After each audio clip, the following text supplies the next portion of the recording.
Welcome, everybody. Today, I am super thrilled to have Jen Bolington here with us live.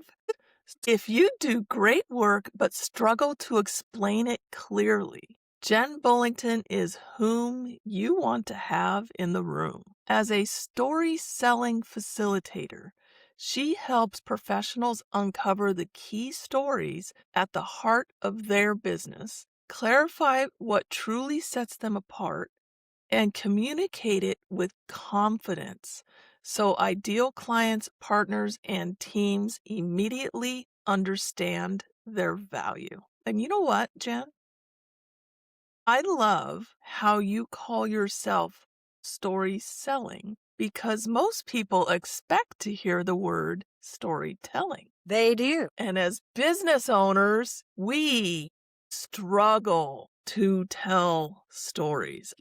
A lot of people, they know that they do great work, but they struggle to explain it. Why is that such a common thing for us solopreneurs and business owners? I think because everyone is too close to it, right? When you're good at what you do, your brain fills in all the gaps automatically. You forget what it sounds like to someone who isn't inside your world. Like, I'm passionate about story. You're passionate about technology and helping people be seen. Like, we're passionate about stuff, but instead of telling a clear story, I think people default to details or credentials or processes, and none of that's wrong. But it doesn't help someone quickly understand why you matter, right? Story brings the perspective back to why what you're doing matters and why they need to work with you. And so conversely for them, for all the entrepreneurs and small, medium-sized businesses, solopreneurs, especially people who are really good with details and tech and numbers, they default to the who they are and what their credentials are instead of defaulting for why it matters and what's in it for their prospective client. That's very good. And you're very right. I know a lot of, I call them engineered mind people. Absolutely.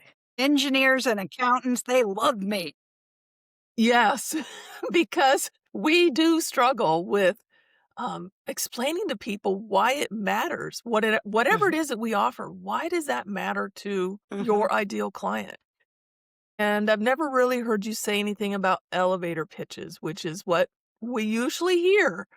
What's the difference? There's actually a pretty big difference between the elevator pitch and the key story. The elevator pitch is you are asking people to compress themselves into something very clever or something that sounds rehearsed. And think about it, when you hear something that sounds rehearsed, immediately you go, oh, and you come away. So in many ways, that elevator pitch, even though it's really pithy, it's not natural.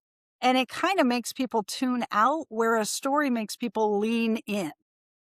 A story is going to give people context, meaning, proof, all the good stuff. And when you have the right stories, you don't need one perfect pitch.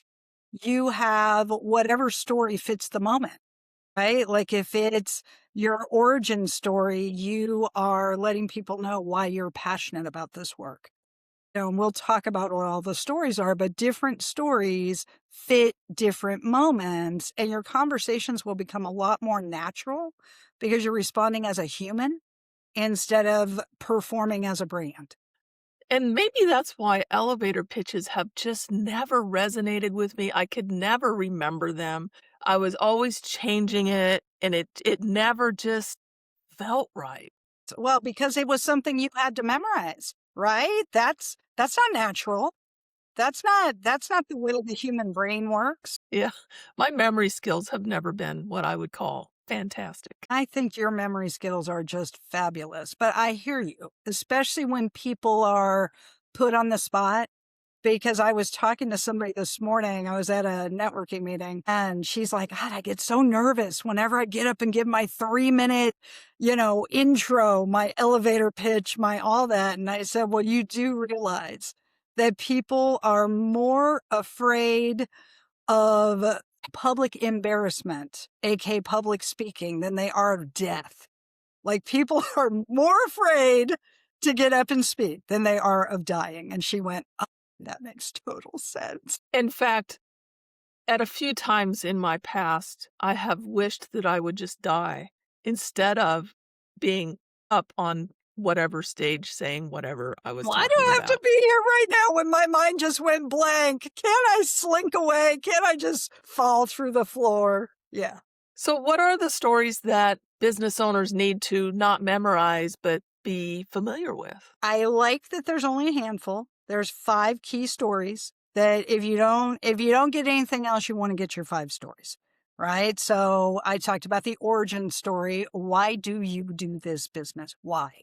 Because people don't care, anyone who's listened to Simon Sinek, they don't care what you do, they care why you do it. And that's exactly right. So your origin story, why you do this work, your client success story. And for a service business, that might be a before and after result. Whereas for like a product-based business, it's an experience. It's a moment. You're marketing that moment when someone lit your candle, opened your box of chocolate, whatever that is, whatever that product is, and what was special about that moment. And so that's a client success story. And that lets people go, oh, I see myself in there.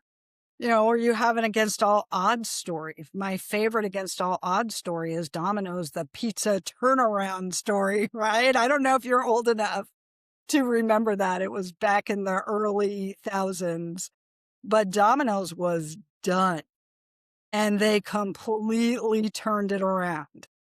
And they were completely transparent. They brought the cameras into their kitchens. They read the terrible reviews on camera. I mean, it was an against the odds story. And they said, hey, why don't you come try us now? And Domino's is like a major success story, right? Their stock price quadrupled. It was amazing. And that was them doing an against the odds story. Like, we're probably never going to make it, but we really hope you give us another whirl. And look at Domino's today. They were all but done. There's a values and action story, right? Like if you have values of things that are important to you and you tell the stories about what that looks like in action, then people are drawn to that. A future vision story. If you work with us, this is what your life can look like. And you got to be honest. I mean, you can't make them up. But those stories are living inside people. People already know their stories. They just haven't sat down to define them in an actual framework. And if you only have to remember 5, each of those 5 stories is answering an unspoken question that your audience already has. So you already know your stories. Your audience has questions that those stories address. And when one of them is missing, people feel like something's off, but they can't exactly name what's off. But when all 5 are clear, then the trust builds faster. The time to sale is shorter. Everything just works better. People were writing letters like, Domino's sucks. Their crust tastes like cardboard. Their sauce tastes like ketchup. The CEO got on television and read those comments. They read those reviews. It was like such a moment. I don't know if anybody in big business had been that vulnerable to date at that time. Yeah. And that brings up another point that people are afraid of those reviews. But if you actually look at that as this is feedback on what we're doing wrong and what people want to see us change, and you actually do that, then that's bringing all of it together. And they were such a great success. I love that story.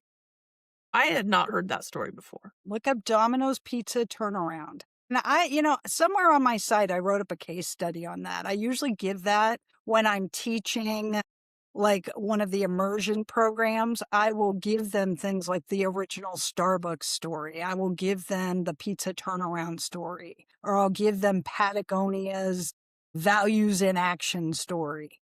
and I will give them actual stories in their world that either they never heard or they already forgot, but they see clearly how they work and what a difference it makes, because it makes a huge difference. You are 22 times more likely to remember a story than you are to remember facts. That was a Stanford study. They proved it clearly time over time. So I've heard you use the term story selling, and I think I mentioned earlier, we're used to hearing storytelling. So what's Yes. happening when you're using the word story selling? Like what is it that people are actually taking in? That's a great question. The word story selling comes about when instead of you saying, buy my stuff, you're saying this person who did buy my service, product, etc., experienced this transformation. You can see it in the Super Bowl commercials. You can see them clearly showing how this worked for an athlete or for a client or for a child or whatever their particular product is or their service is. You can see it clearly. And I think there's one that talks about Copilot, and it's got two football coaches looking for a particular football position, and they're typing in really quick who has a run time under this amount, and it narrows down, and then who has this and it narrows down, and you are watching it work in action. They are showing you a story of how someone's life got easier using Copilot. Interesting. Yeah. So that is story selling. They are telling you, look at how fast they made this decision with all that data. Instead of having to go through all that data, those two football coaches got to concentrate on the players and the game, and Copilot did all that data analysis for them. So they clearly showed like 2 or 3 different stories at once, right? They showed a client success story. They showed a vision story. Like they showed a couple stories. That's a great story. You've worked with several clients on how that has shifted or changed for them. The story that actually started this business, I worked for an accounting firm for probably more than a decade, right around then. And these partners were amazing. And so there was a Tax Cuts Jobs Act that came out in like 2018, and there was something in there. They had a client who did a whole bunch of real estate. A statute changed how they could write off their repairs to all that real estate. One of my partners went back with that client, 2 tax returns filed right then and there, saved that client, it reapplied that statute over their last 2-year returns, and they got a refund of $948,000. And that was immediate. That was not, virtual dollars. That was actual dollars. And that's exciting stuff, right? You would think that would be amazing. And I was on them. I was on him so hard. Oh, give me the details. Oh, it's confidential. I'm like, I'm not going to use their name, but let's do those details. Like, what did that $948,000 do to them? Did they expand their business? Did they hire people? Did they give people raises? Did they do a charitable endeavor they'd been wanting to do? Like, let's go. I wanted to rejuvenate their social calendar, their case studies, their website. Like, it was a revolutionary story. And it showed up as a line item in a brochure, provided significant tax. Now, would you rather hear about $948,000, or would you rather hear about provided significant tax savings to our clients? And that story, I know, give me the money, right? What happened? Woo, right? I was lit on fire. And that story died in email. And there's a cost to an untold story. You've probably heard about the cost of inaction. It's nothing shows that as well as a story that should be told that is not told, because you are not giving people the opportunity to find you, see your clear value. They were like, oh, well, we do this every day. It's not special. I'm like, oh, it's special.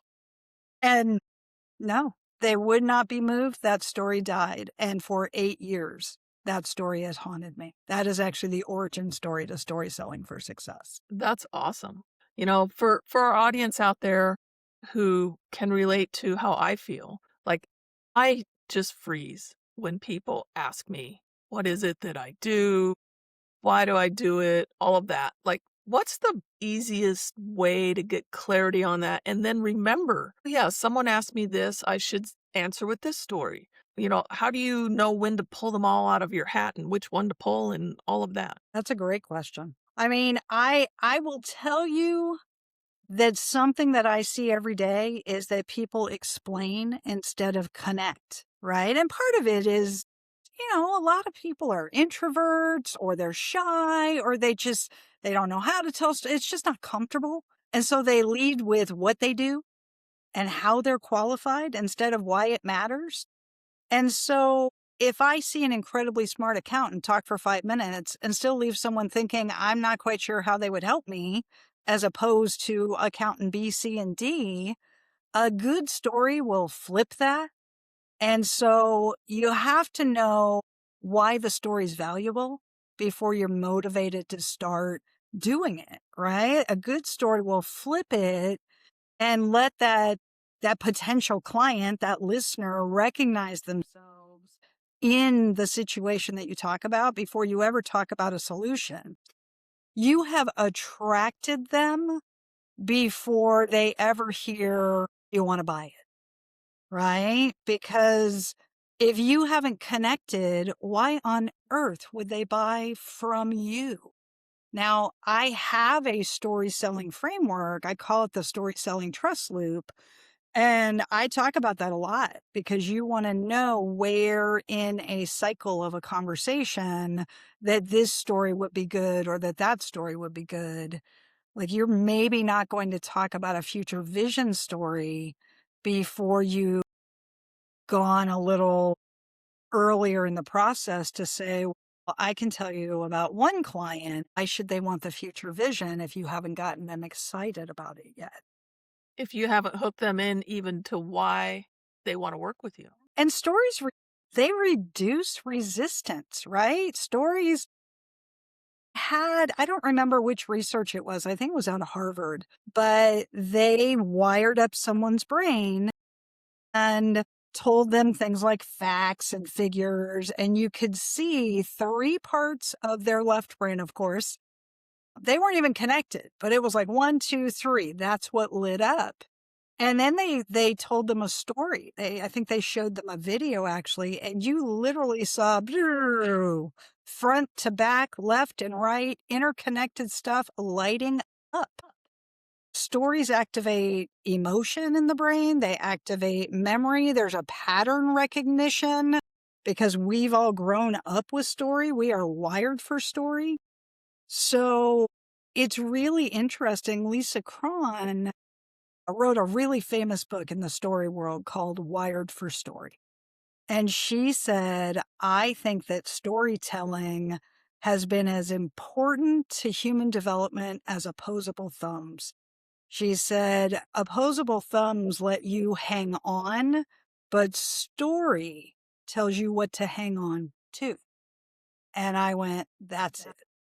And story was initially our history, was it not? Absolutely. We were a completely oral tradition back in the day. Yeah. People couldn't read and write, but they could remember every single detail of a story. Probably very similar to remembering the lyrics to a song. I think you're exactly right, because a song is a story, really. I mean, it sounds Exactly. great, but it is also a story. I mean, one of the things that I think is great about story particularly for people who are more introverted or maybe not so comfortable talking in a crowd, a story feels like a very one-on-one vehicle. And anyone you talk to, they're evaluating you on some level. They're subconsciously saying, oh, I felt that way, or oh, I know someone like that. And that's why storytelling works, because you're getting the emotions and the understanding first, because 95% of sales are emotional. It's 85 to 95%. The other 5 to 15% is just trying to throw facts at a decision so you feel good about it. But the decision was made emotionally.